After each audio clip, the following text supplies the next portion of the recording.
Hi guys, කොහමද? ඉතින් අද මම ආවේ ලස්සන දියල්ලක් නරවන්න. ඉතින් දියල්ල මොකක්ද කියලා අපි ඉස්සරහට කතා කරමු. ඉතින් සුන්දර පරිසරයක් ඔස්සේ තමයි දියල්ල නරවන්න යන්න තියෙන්නේ. ඉතින් එහෙනම් අපි ඉස්සරහට යමු.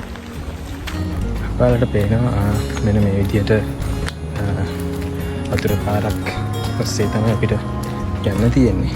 ඉතින් මට මෙතනින් යද්දි මතක් වෙන්නේ බෝමුරු වෙල්ල. ඉතින් බෝමුරු වෙල්ලෙත් මේ විදිහටම ජල මාර්ගයක් ඔස්සේ තමයි අපිට යන්න තියෙන්නේ.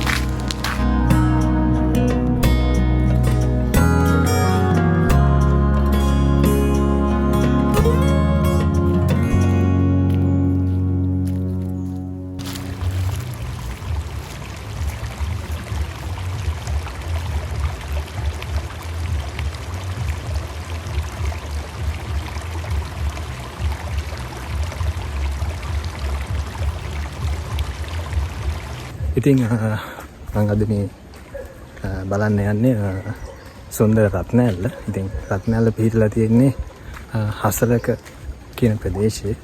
ඉතින් හසලකයි තියෙන්නේ මහනුවර දිස්ත්‍රික්කයට.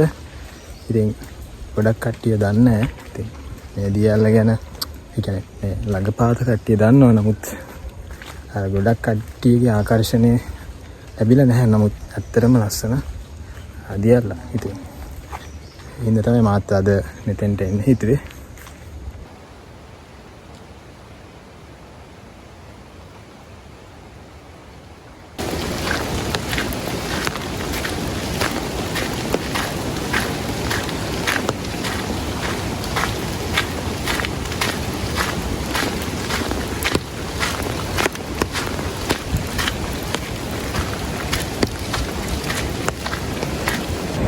ඉතින් පුංචි වර්ෂාපතනයකුත් පැහැදුනා.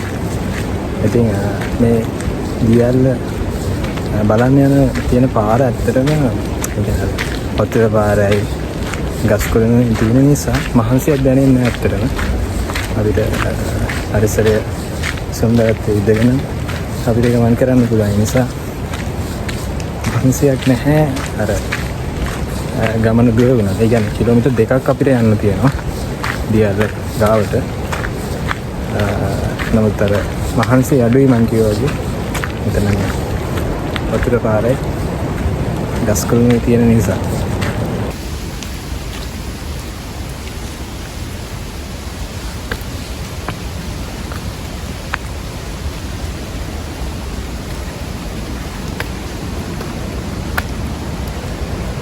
ඉතින් මම දියල්ල ළඟට යනකොට අර දියල්ලේ සද්දයත් එක්ක අපිට කතා කරන්න අමාරු වෙන නිසා මම දියල්ල ගැන විස්තර දැන් කියන්නම්. ඉතින් මේකේ තියෙන විශේෂත්වය තමයි ඔයගොල්ලෝ දන්නවා බෝමුරු වැල්ල කියන ලංකාවේ පළවෙනිම දියල්ල. ඉතින් බෝමුරු වැල්ල වගේ මේක පළල්. ඉතින් ඒකත් සුවිශේෂී ලක්ෂණයක් මේ දියල්ලේ තියෙන. ඉතින් මේ දියල්ල නිර්මාණය වෙන්නේ හසලක ඔය කියන ජල මූලාශ්‍රය පදනම් කොටගෙන. ඉතින් මේ හසලක ඔය මේ දියල්ල නිර්මාණය කරලා මහවැලි ගඟට එකතු වෙනවා. ගයිස් අපිට දැන් දියල්ල දර්ශනය වෙනවා. ඉතින් සුන්දර දර්ශනයක් තියෙන්නේ. මෙතන වෙල්යායකුත් තියෙනවා. ඉතින් කොළ පාටත් එක්ක දියල්ල ලස්සනට පේනවා. ඉන්න මම ඔයගොල්ලන්ට පෙන්නන්න.